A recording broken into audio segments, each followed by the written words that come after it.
Returnal is $70 and that's horseshit. Okay, I'll back up. When the PS5 had its first games showcase, a roguelike third-person shooter called Returnal was part of the lineup. It looked mediocre at best, despite its seemingly high production value cutscenes, which of course did not translate into the actual gameplay, and if you watch it, it sort of looks like a reskinned Risk of Rain 2. There's an arcadiness in the strafing and movement that betrays its otherwise realistic persona, which wouldn't necessarily be a bad thing, except the whole product just looks not very good, and it comes out in March and is retailing for $70. When the PS5 was close to launch, we got the info that some PS5 games were going to move up in price from 60 to 70. We assumed that this happening on a game-by-game basis would mean that they were taking the quality and/or pedigree of the game into account when deciding which ones should make that jump.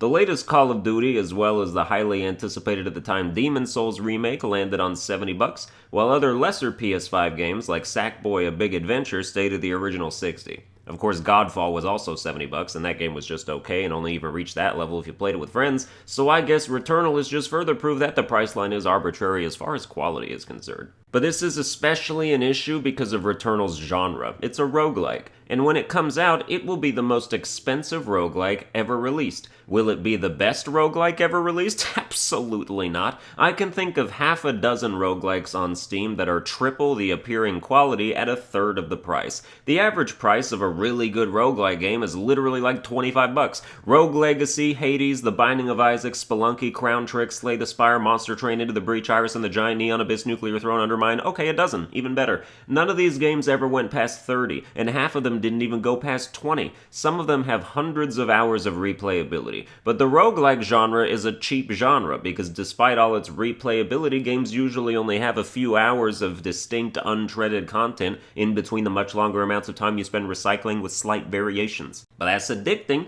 and it's a compelling loop when done correctly. But to see a roguelike surpass $40, let alone $70, and you've got something that's feeling way too big for its britches. If this game was the best roguelike in history, it should still get its price slashed by 30. I'm not spending more than 2/3 of $100 on a roguelike made by a company whose last notable release was a free PS4 launch title 8 years ago. Returnal has the vibes of a game that will be free with PlayStation Plus next year, and once it is, you'll be like, why didn't it start like this? This game launched for $70? Were they on crack? Suffice it to say, this game's price makes me mad because I want to play it and ascertain its value, but whatever its value ends up being, the only guarantee is that it will not reach $70. It's like buying something from a scalper, except in this case the scalpers are the creators and they bought every copy of their own game for $30 so they could turn around and sell it to you for $70. It's like if the Persona 5 Ultimate Edition from back in the day didn't come with any extra stuff, but still cost $125, which was still absolutely stupendously dumb given the bullshit it did come with, which was what?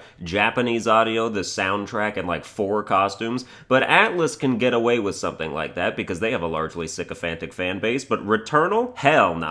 Every review of Returnal is going to mention the price. Every single one. Doesn't matter how good it is. If it's mediocre, they're going to be like, LOL, these devs were huffing paint thinner when they landed on $70. And if it's really good, they're going to be like, well, I do recommend Returnal. It's a bit harder to recommend at its current sale price of 70 parentheses exclamation point parentheses dollars. I don't know how much Housemarque spent on this game, but I know it was way too much. And pretending you're on the level with Call of Duty or Demon's Souls isn't going to make you your money back. These devs are about to get bought out by somebody, or they'll go bankrupt next time after trying to sell a puzzle game for $90. Well, that's going to do it for this episode. I hope you enjoyed it. If you did, you can like, share, and subscribe. Follow me on Twitter at Sunburned Albino for hella gaming related whatever, and I'll see you guys next time.